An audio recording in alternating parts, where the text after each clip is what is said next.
Iny ary hiditra amin'ny vaky teny nisoratra masika zay perikopa voalahatra ho an'ny fiangonana Apokalipsy eto Madagasikara ny sabata fa 9 ny volana septambra taona 17 ny vaky teny voalohany dia azo hitantsika ao amin'ny Deutéronomia toko fa 7 andininy fahenina ka hatramin'ny 12. Ny olo hevitra amin'ity telo volana fahatelo ity dia hoe ny taranakao no omeko ity tany ity, hoy Jehova, fa ny volana septambra kosa dia milaza hoe mahatsiarova ny tanyrazanao izay nomeny Jehova ho anao.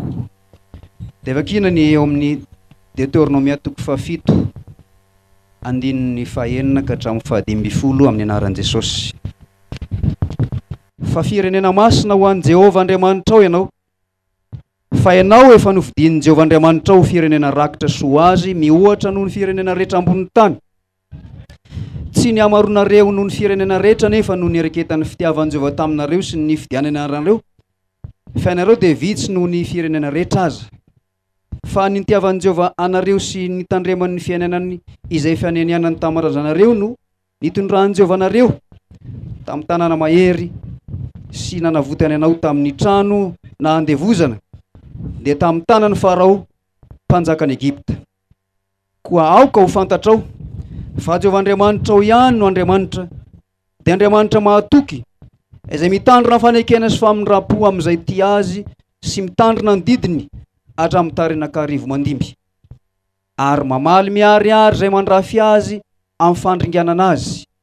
Tsy hitaredretra izy ny amin'izay mandrafy azy, fa hamaly azy miariary.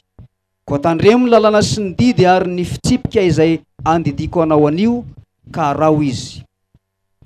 Ary raha mihaindreo fitsipika ireo ianareo ka mitandrina sy manaraka azy, dia ho tanterahan'i Jehova Andriamanitrao aminao ny fanekena sy ny famindrapo izay nianianany tamin'ny razanao, dia ho tianao sy hita anao ary hamaro anao izy, ary izy hita iny ateraky ny kibonao sy ny vokatry ny taninao, dia ny varinao sy ny ranom-bolopokao sy ny diloilonao ary ny ateraky ny ombonao sy ny ateraky ny ondry amanosinao any amin'ny tany izay nianianany tamin'ny razanao homenanao. Ho tahiny ianao mihoatra no firenena rehetra, tsy hisy lahy na vavy tsy hiteraka na ianareo na ny biby fiomponareo, ary harovan'i Jehova tsy ho azo ny aretina ianao, ka tsy hisy hamelony anao ny aretin'ny ratsin'ny Egypta izay fantatrao, fa ataony amin'izay rehetra mankahalanao kosa ireny. Ny vaky tentsika manaraka dia izay hita ao amin'ny Marka toko fa 8 dia andininy 1 ka hatramin'ny 12. Ny loteneny ambony dia hoe ny nampihinanan'i Jesosy ny olona 4,000 sy ny teny nentiny namaly ny fariseo izay nitady famantarana avy any an-danitra. Tamin'izany andro zany no nibetsaka indray ny vahoaka teo sady tsy nanakoanina izy, dia natsoiny Jesosy hanatona azy ny mpianany ka nilazany hoe mahonena ireto vahoaka, fahatelona izay no nitoerany taty amiko, sady tsy manakoanina izy, koa raha ampidiko ho any an-tranony mbola tsy mihinana izy dia ho reraka eny an-dalana sady avy lavitra ny sasany. Fa ny mpianana maly azy hoe aiza no azo namofo aty anefitra avoky ireto olona reto, ary izy nanontany azy hoe mofiry any aminareo, ary hoy ireo 7. Dia nasainy mipetraka tamin'ny tany ny vahoaka, ary dia nandray mofo 7 izy, ka rehefa nisaotra dia novakiny ka natolo ny mpianany mba harosiny, dia narosiny teny anoloan'ny vahoaka izany.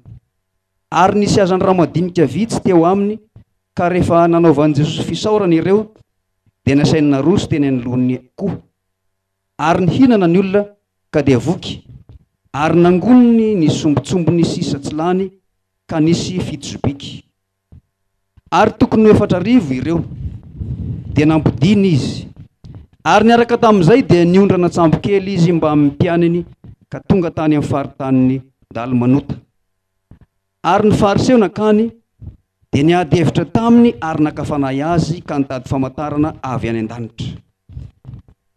ary ny sento mafy ampanahy Jesosy kanana hoe nahoany ty taranako ty mitady famantarana, lazaiko aminareo marina tokoa fa tsy omena famantarana akory ty taranaka ity, ary nandao azy izy dia niondrana indray ka lasa nakeny apita.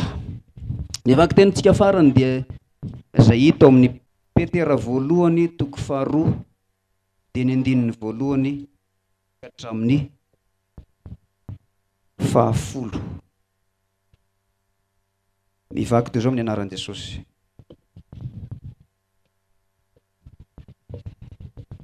Koa esoriny lolompo rehetra sy ny fitaka rehetra sy ny fiatsaram-belatsihy ary ny fialonana ary ny fanaratsiana rehetra, fa tahaka ny zaza vao teraka dia mandrindro noho ny mpanahy tsy misy fitaka, mba hitomboanareo amin'izany ho amin'ny famonjena. Raha tahiny nanandrana ianareo fa tsara ny tompo, izay hatononareo toy ny vaty velona no lavin'ny olona fa voafidin'Andriamanitra sady soa, ka dia tsangana koa ianareo tahaka ny vaty velona ho trano fanahy, ho fisoronana masina, hanatitra fanatim-panasitrак'Andriamanitra amin'ny alalan'i Jesosy Kristy. Fa misy teny amin'ny soratra masina manao hoe indro mametraka fehezory aoziona aho dia vaty voafidy sady tsara, ary izay mino azy tsy ho menatra, koa ny fahatsarana dia ho anareo izay mino. Fa amin'izay tsy mino kosa, ny vato izay nilavin'ny mpanao trano no efa tonga fehezoro, ary vato mahatafotoina sy vato lampy mahasolafaka.